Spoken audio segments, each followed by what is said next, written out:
Welcome to the podcast.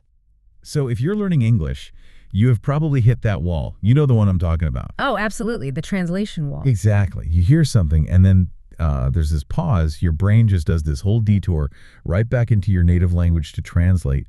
And then you finally speak. That little translator in your head, it feels like it's the absolute enemy of fluency. It is the ultimate bottleneck. And, when you first start learning, that translation bridge is kind of crucial. It helps you. Right. You need it to connect things. Exactly. But if you get too comfortable, if you rely on that bridge forever, you never build the direct pathways you need for a natural conversation. Absolutely. So today, that's our mission. We're cutting the bridge. We're going to pull together the best techniques from a bunch of language experts and build a plan, really, a direct road from your brain to your mouth. And it's important to say this up front. Thinking in English is not some kind of special talent. It is a skill, a trainable skill. Yeah. We're looking to just bypass the native language, create a direct link from an object to the English word.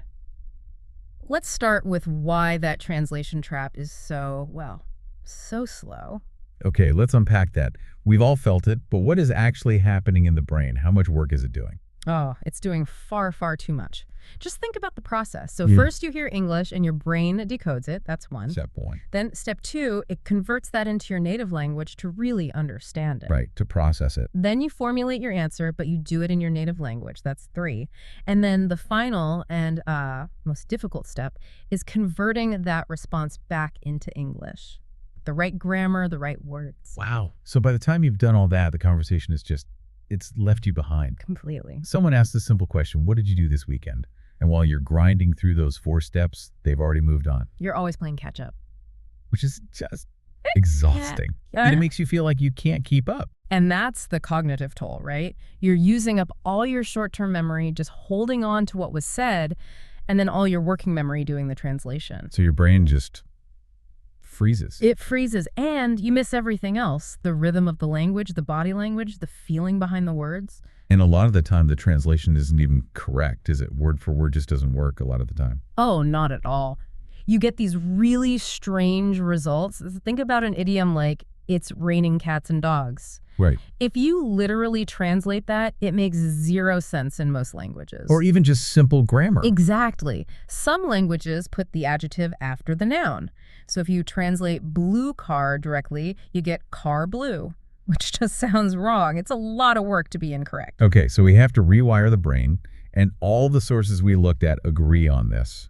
You have to start small. You have to. If you jump into complex sentences, your brain will just panic and go right back to what it knows. The default setting. Right. So the first stage is all about building that foundation. The simplest link possible, object to English word. I love this idea. You basically become your own personal English labeling machine. That's a great way to put it. You're building a new filing system in your head. So technique 1 is super simple. Just 5 minutes a day, look at an object and think the English word.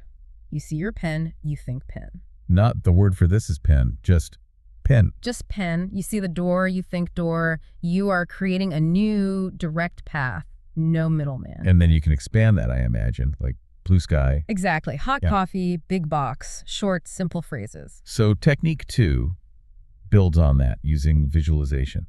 Why is a picture so much more powerful than a word? Because an image bypasses language altogether. It's universal. Okay. When you see a picture of a sun, your brain just knows what it is.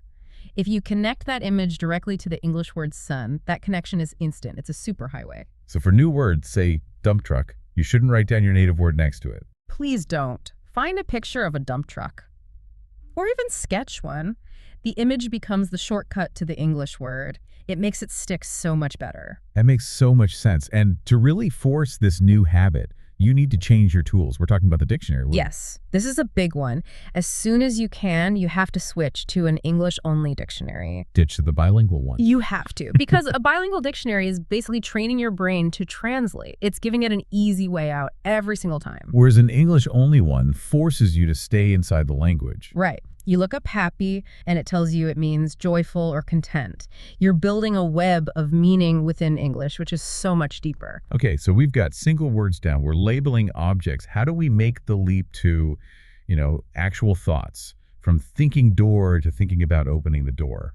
We move into what some people call forced description, or really just structured self-talk. Talking to yourself. Talking to yourself in English.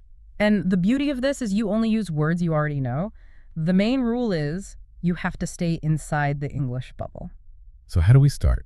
Technique 3 is connecting feelings and actions. It's immediate. You feel hungry, you think, I am hungry. Not I have hunger or whatever the literal translation might be. Exactly. I am hungry. You're thirsty. I am thirsty. Then, for actions, you narrate what you're doing right now. You use the present continuous. So I am cutting the carrots. I am cutting the carrots. I am walking to the bus stop. It's simple, it's relevant, and it's happening right now. And technique 4 uses that idea to practice different tenses, but without doing boring grammar drills. Yes, this is the daily mental check-in. In the morning, you just think about your day in simple English. I will go to work at 9. I have a meeting at 10:30. Perfect. You're practicing the future tense naturally. Then in the evening, you do a little review. I made breakfast. I went to the gym. And that's the past tense. You're building fluency without even thinking about grammar rules. Okay, but what happens when you hit a wall? You're narrating your day, you're in your living room, and you don't know the word for the ceiling. What do? Do you just stop and look it up? This is such an important point. No, you don't stop. You don't break the English bubble. Instead, you describe it with the words you do know. Like what? You might think, I'm looking at the big white part above my head, or the flat thing above the lamp. I see. So you keep the thought process going in English. You keep the thought process going. Later, you can look up the word ceiling. But in that moment, you've succeeded because you stayed in English. You kept the conversation with yourself alive. That's really powerful. Okay, let's talk about intensity. So we've built the foundation, but to really break that old habit, it feels like we need to shock the system. You do.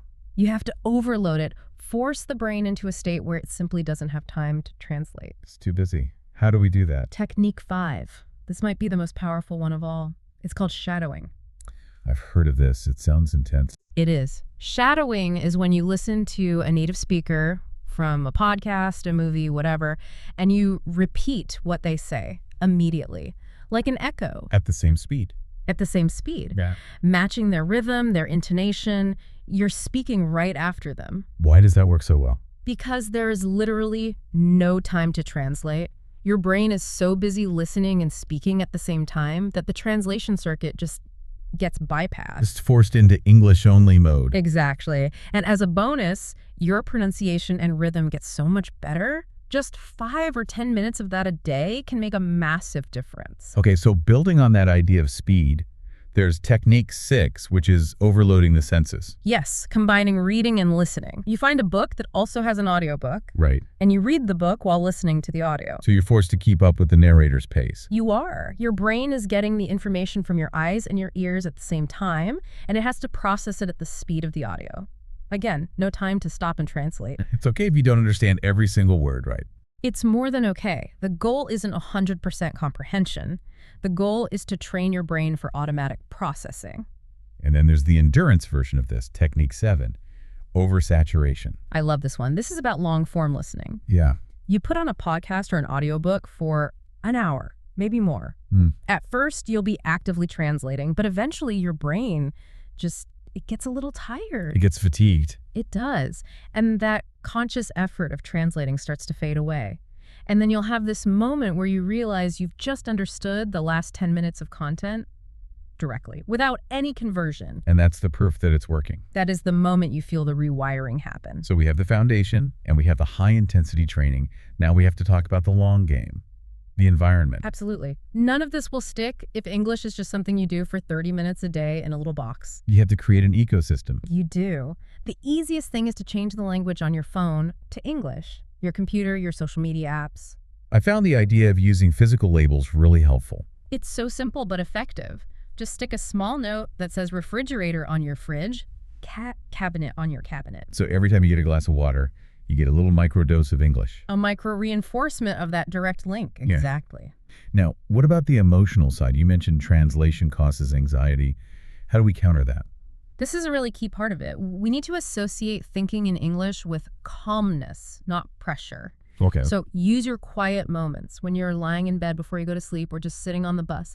Practice thinking in English then. When there's no pressure to perform. No pressure at all. You can be slow, you can make mistakes. It helps your brain connect English to a state of relaxation, which will help you so much when you're in a real conversation. And finally, writing. Why is journaling so important for this?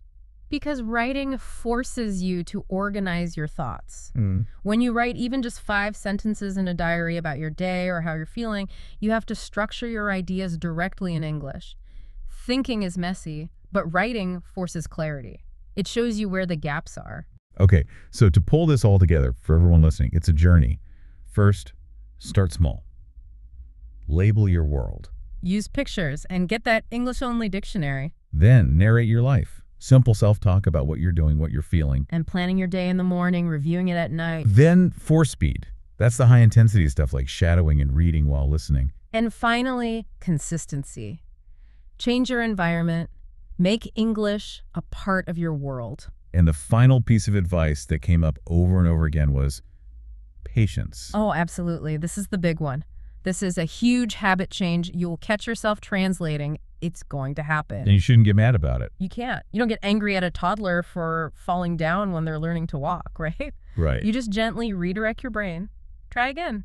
Think one simple English word. Real lasting change here takes months. And this ties into a really interesting psychological point, which is about reframing how you think about mistakes. We're taught to see them as failure, but really they're not. They're teachers. They're the best teachers you have. A mistake is just feedback. It's your brain showing you exactly which connection needs to be a little bit stronger. So every time you do manage to connect a word or a thought directly without that translation step, that's a victory. A small one, but it's a real victory. You are literally rewiring your brain in that moment. So focus on those small wins. Be kind to yourself through the process. Because this is what leads to true fluency, to real confidence in a conversation. So we'll leave you with one action to take. Right now, wherever you are, just describe 3 things you can see around you, internally, in English only. Keep practicing, keep building those direct roads, and we'll See you in the next episode. video. Subscribe if you enjoy thinking about weird possibilities.